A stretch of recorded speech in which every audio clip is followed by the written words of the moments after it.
السلام عليكم.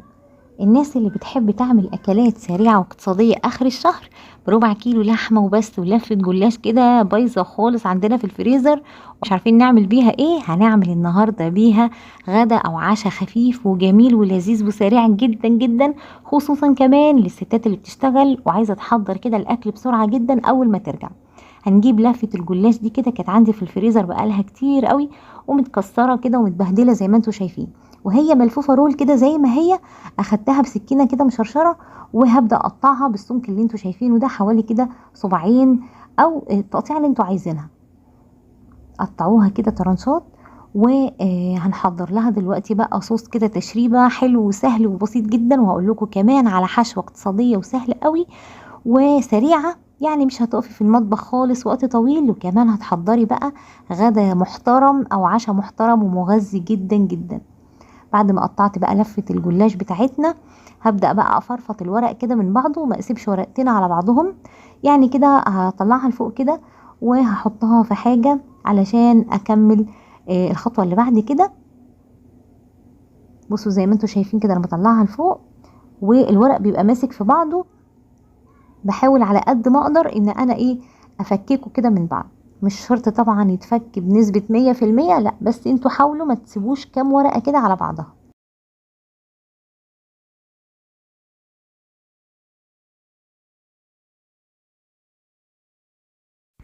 هلمها كده كلها، كل الورق المتكسر والفتافيت، مش هسيب اي حاجة ومش هرمي منها اي فتفوتة.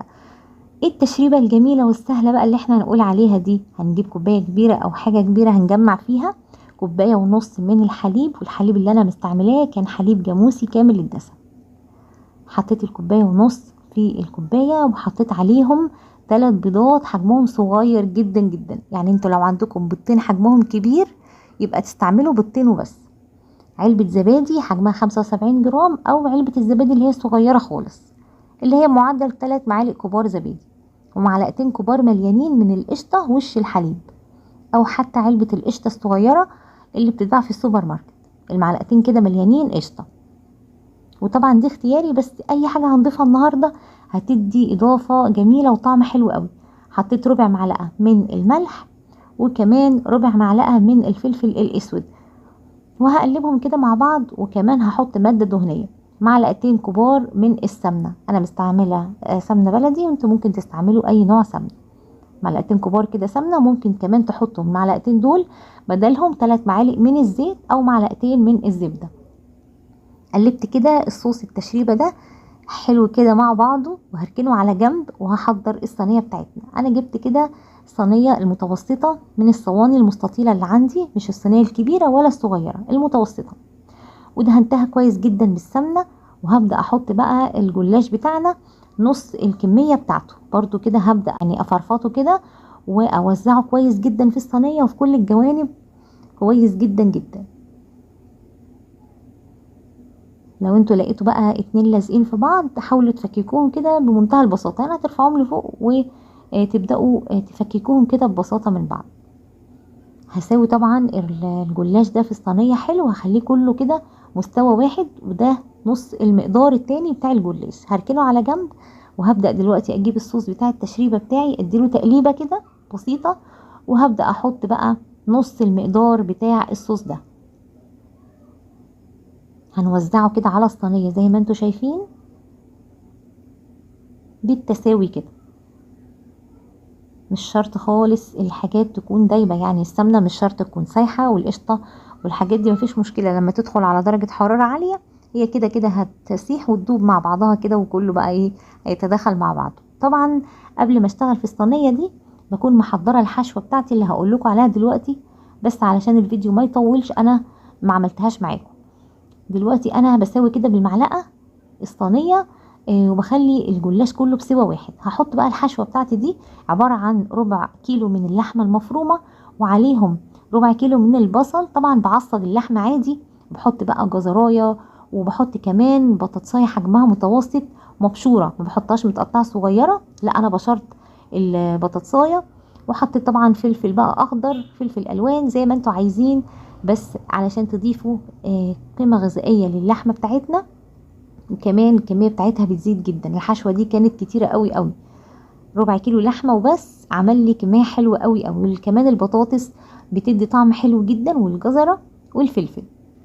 فعصجوها عادي زي ما انتم متعلمين كده، تعصيج اللحمه المفرومه ومنتهى البساطه. حطيتها وسويت اللحمه، وهنزل بالنص التاني من الجلاش بتاعي. النص التاني من الصوص بتاع التشريبه بتاعتنا هحطه بقى كله دلوقتي على السطح كده بالتساوي، وهوزعه كويس. وبرده بظهر معلقه هبدا ان انا انزل بقى لو في حتى جلاشيه طالعه كده من الحروف او من النص، هبدا اسويها. مش هضغط طبعا عليه، انا مش عاوزاه يتعجن كده في بعضه، لا انا بس عايزه اساوي الجلاش كله يبقى بسوا واحد، علشان اتاكد ان هو اتشرب ومفيش حاجه تدخل الفرن تتحرق. دخلته بقى على الرف الاوسط في الفرن درجة الحرارة 200، وهبدأ اتابعه طبعا.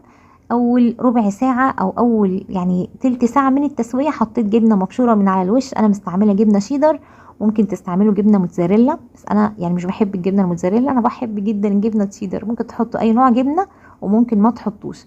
وبعدين سبتها تكمل تسوية، هتاخد حوالي 30 ل 35 دقيقة. وبعدين خرجتها، ومش صابرين طبعا ان احنا نستنى لما تهدى ولا تبرد، وهي سخنه مولعه كده بدات اقطعها. اول حاجه قطعتها من النص، وهبدا بقى اقطعها كده من كل جنب. وعايزه اقول لكم ان السكينه المشرشره دي بتساعدنا جدا جدا في الحاجات اللي زي كده، اي مخبوزات او صينيه الرقاق او الجلاش، يعني بتسهل جدا التقطيع للحاجات اللي زي كده. قطعتها كده كويس، وهبدأ بقى اقطعها من النص. يعني هتشوفوا معايا دلوقتي هقطعها ازاي. طبعا قطعوها الحجم اللي انتوا عايزينه. تابعوها بقى في الفرن وهي محطوطة، يعني تلفوا الصاج، تلفوا الصينية بتاعتكم، تشوفوا درجة الحرارة ما اخدتش لون من الوش. بعد مرور نص ساعة بنبدأ نشغل لها بقى الشواية من فوق عشان تاخد لون كده ذهبي جميل. وبس كده بتطلع. بتسيبوها طبعا لما تهدى خالص، ما بتغطوهاش، مش محتاجة طبعا تتغطى علشان تطرى، لان الوش بتاعها بيبقى طري. هي كلها بتبقى طرية وجميلة ومورقة من جوه، مش معجنة، ومظبوطة جدا جدا. يفضل ان انتوا تسيبوها تهدى خالص قبل ما تبدأوا تاكلوها، علشان بتبقى يعني سخنة جدا. وكمان الحاجة كده لما بنسيبها تهدى بيبقى طعمها احلى بكتير. بصوا هي سخنة، انا مش عارفة امسكها، مش عارفة افتحها واوريكم الحشوة قد ايه، كمية حلوة جوه، لونها جميل جدا من تحت، مورقة خالص، والورق سايب من بعضه. بجد كأني بالظبط جبت لفة الجلاش دي ورصيتها ورقة ودهنتها ورصيت ورقة كمان، زي ما احنا بنعمل كده في المناسبات او في رمضان او في اي وقت، وبنقعد بقى نتعب نفسنا. لا انا بعد كده ان شاء الله هقطعها واعملها بالطريقة دي على طول، لان الطريقة دي سريعة ونفس النتيجة، بالعكس كمان طعمها حلو قوي قوي. بصوا بقى شكلها حلو جدا، ان شاء الله باذن الله لما تجربوها هتعجبكم. لو عجبتكم ما تنسوش اللايك، وما تنسوش تشتركوا في القناة لو عجبتكم.